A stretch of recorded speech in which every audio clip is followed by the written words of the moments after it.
দলকে যদি মনে করেন আপনারা আটকে রাখতে পারবেন, আপনারা সারা জীবনের সবচেয়ে বড় ভুল চিন্তা করতেছেন।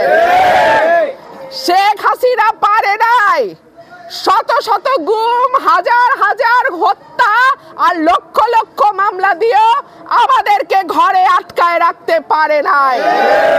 সুতরাং ভালোই ভালোই বলবো, মানুষের ভোটের ক্ষমতা মানুষের হাতে ফিরিয়ে দিন।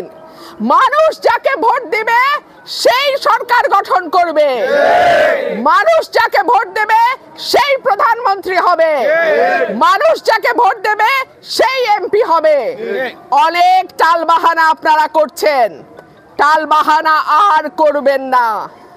আশা করছি আগামী ফেব্রুয়ারি মাসের মধ্যেই বাংলাদেশে একটা অবাধ, সুষ্ঠু, নিরপেক্ষ নির্বাচন হবে এবং ইনশাআল্লাহ এই নির্বাচনে বিএনপির নেতাকর্মী, বিএনপির সমর্থক সকলের ভালোবাসা নিয়ে সরকার গঠন করবে ইনশাআল্লাহ।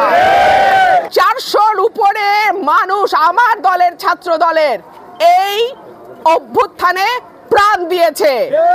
সুতরাং এই অভ্যুত্থান যতটা বিএনপির, তার চেয়ে বেশি আর কারো নয়।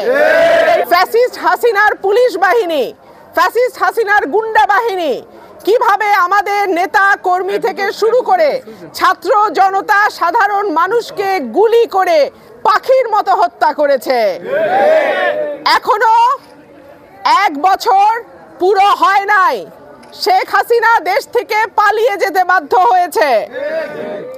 শেখ হাসিনা যে আজকে বাংলাদেশ থেকে পালিয়ে গেছে, আওয়ামী লীগের নাম নিশানা নাই, সেইটার প্রেক্ষাপট আমরা তৈরি করেছিলাম, বিএনপির নেতা কর্মীরা তৈরি করেছিল। দেশনেত্রী বেগম খালেদা জিয়া এবং আগামীর রাষ্ট্রনায়ক জনাব তারেক রহমানের দিক নির্দেশনায় গত 15 বছর আমাদের উপরে শত রকম জুলুম হয়েছে, অন্যায় হয়েছে, আমরা ঘরে থাকতে পারি নাই, মামলার পর মামলা, জেলে যেতে হয়েছে, বাবা মারা গেছে, ছেলে আসতে পারে নাই, ছেলে মারা গেছে, বাবা দেখতে পারে নাই, এরকম হয়েছে না? আমাদের নেতা কর্মীদের গুম করে ফেলেছে। ইলিয়াস আলী, চৌধুরী আলম, হিরু, পারভেজ, কয়টা নাম চান? শত শত নাম আমরা দিতে পারবো, কিন্তু আমরা ঐক্যবদ্ধ ছিলাম, আমরা কারো প্রলোভনে পা দেই নাই, আমরা পরিচয় লুকায়া আওয়ামী লীগের সঙ্গে হাত মিলায়া রাজনীতি করি নাই। সুতরাং গত 15 বছর যারা আপোষের রাজনীতি করেছে, গত 15 বছর যারা ছাত্রলীগ, যুবলীগের ছোট ছোট পদে ঢুকে নিজেদের চামড়া বাঁচিয়েছে, তারা যেন দেশনায়ক জনাব তারেক রহমানকে নিয়ে কোনো কটূক্তি করার সাহস না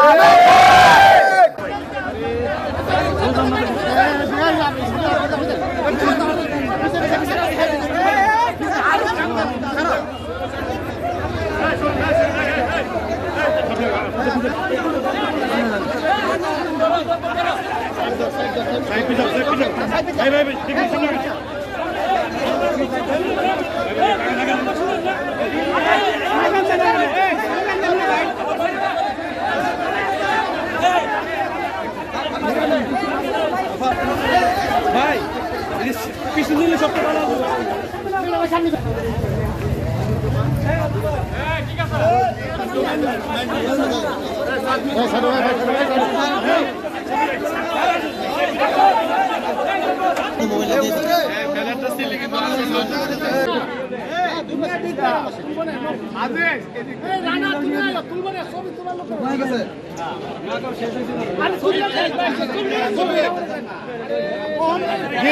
দি